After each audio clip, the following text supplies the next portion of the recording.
Avec un point pris sur les 3 derniers matchs, Monaco a basculé en deuxième moitié de tableau au moment d'affronter Bordeaux. Des Girondins qui, eux, sont dans la première moitié du classement, du fait notamment de leurs 2 récents succès à domicile. En revanche, les hommes de Jean-Louis Gasset sont moins consistants à l'extérieur, battus à Lens puis à Marseille. La SM sort d'un lourd revers 4-1 à Lyon. Et Niko Kovac, le technicien croate de Monaco, a durci le ton dans la semaine et attend une vive réaction. Il aligne une équipe résolument offensive avec le trident Ben Yedder, Folland et Martins. Et Ben Yedder pense ouvrir le score à la 25e minute dépassée avec cette tête qui finit au fond des filets de Benoît Costil.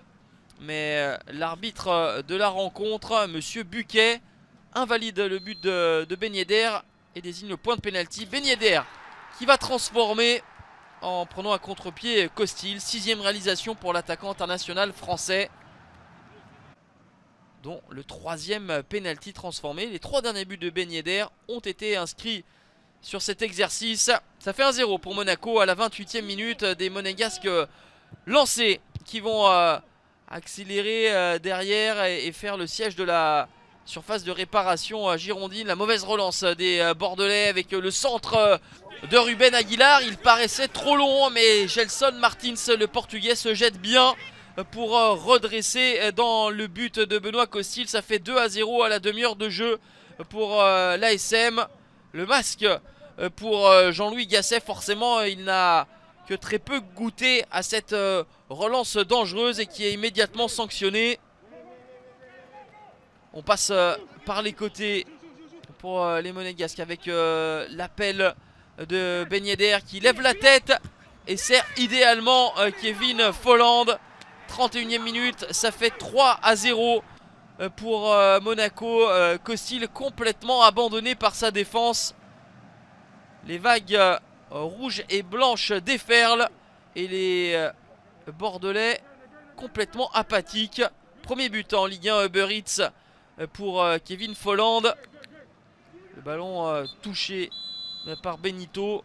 3-0 à la pause pour Monaco. 3 buts en moins de 4 minutes.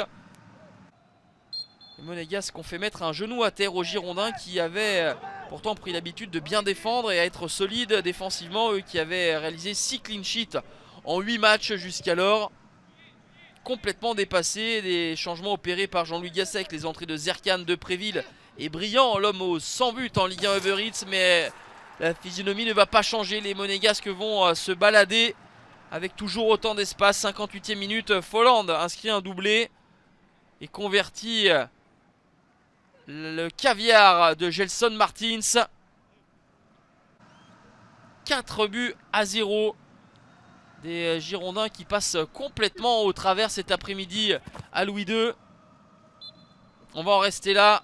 Monaco étrille Bordeaux et réagit bien après sa défaite à Lyon. Des Monégasques toujours aussi illisibles d'une semaine à une autre, mais qui retrouvent la première moitié du classement. 3e défaite pour les Girondins, la 3e défaite à l'extérieur.